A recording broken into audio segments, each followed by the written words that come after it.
Yes, that's right, it's Joe here for Joyrider TV, back with some more What Went Wrong, where I am going to be looking at your video clips and working out what happened to make what happened happen.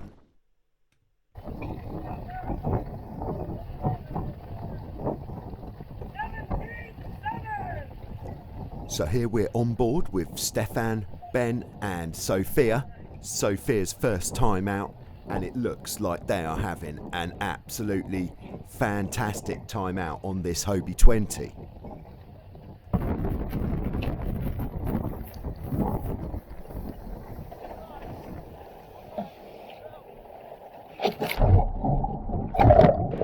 The capsize here came from allowing the boat to lift the hull too high beyond the point of no return before starting to ease the main sheet.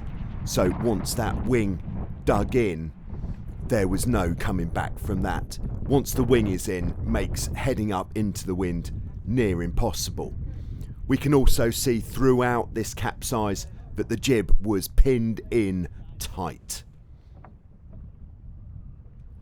These are probably some of the best dangling from a wing skills you are going to see today, but unfortunately that dangling from the wing might have been the cause of the full inversion.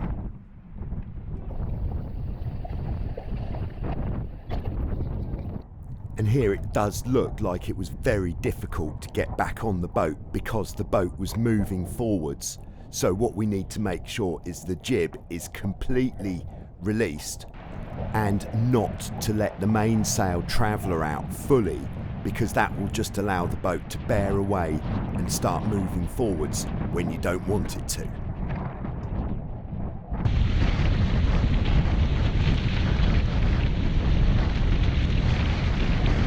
We're now on board with Alina and Ilya.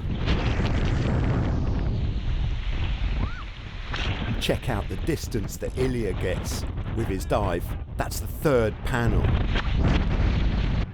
I would have to say that it looks like Alina eased easily enough main sheet to save that one, but you could see the jib there still pulling enough to cause this capsize. It's often overlooked how much power is in the jib, but when it's windy, the crew really needs to be on the ball with letting the jib off in the gusts to keep the boat down.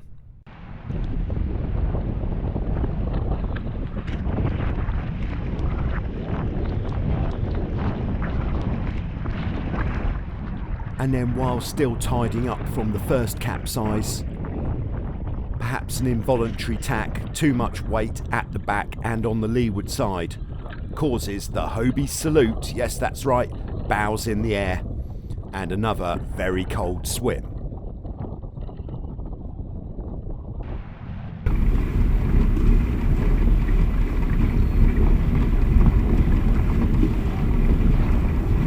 So we're now on board with Kai and Sally, sailing fast on the Mosquito. What is going to happen?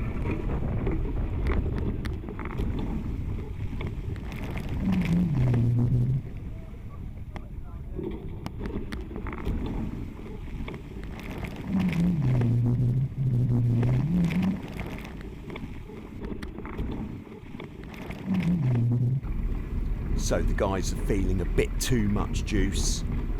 They are unable to uncleat both the main and the jib. This could be attributed to the trapezing being a bit high, which makes it more difficult to uncleat.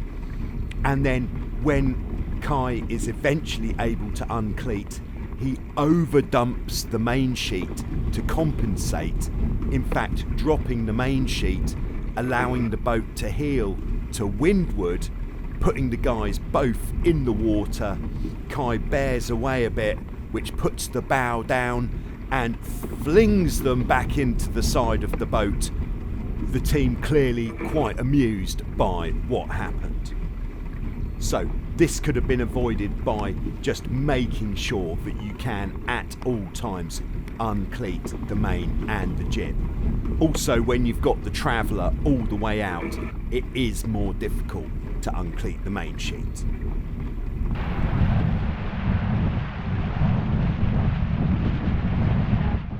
We're now chase cam view with Brad and Charlie.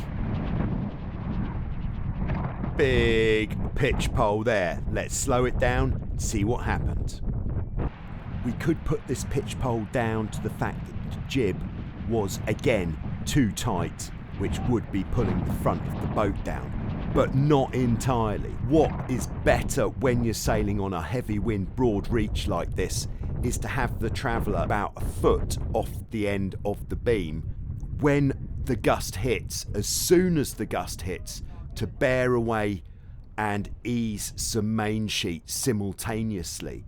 But what Brad has done here is when the gust hits, there's a bit of a steering malfunction where he heads up a little bit, bears away a little bit, and that combined with the jib forces the bows in and the guys are swimming. Yes, that's right. These are 3 hulls that we're riding with Tom. And what a great save. But let's slow it down and see how he saved it. Tom was pushing the boat extremely hard and an unexpected gust just pushed it over the edge. As modern trimarans run bow down and stern high, there's not a lot of margin for error whilst on one of these reaches. But Tom saved it. He didn't panic. He kept sailing the boat, sheeting out and steering up, and managed to save it from a pitch pole by maybe a split second. He says if you stay focused and know what you need to do in a bad situation, more often than not, you can save it. This was a great save, and I think we can all learn from this not to give up too soon.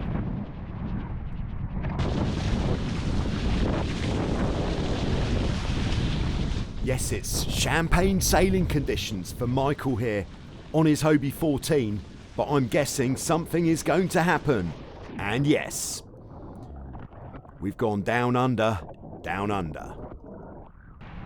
It's getting breezy, so Michael lets the Traveller out, but as we know, the Hobie 14 is not a forgiving boat at all.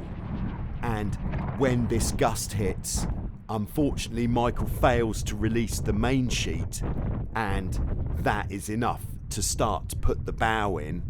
And once the bows go under on a 14, they are not coming back.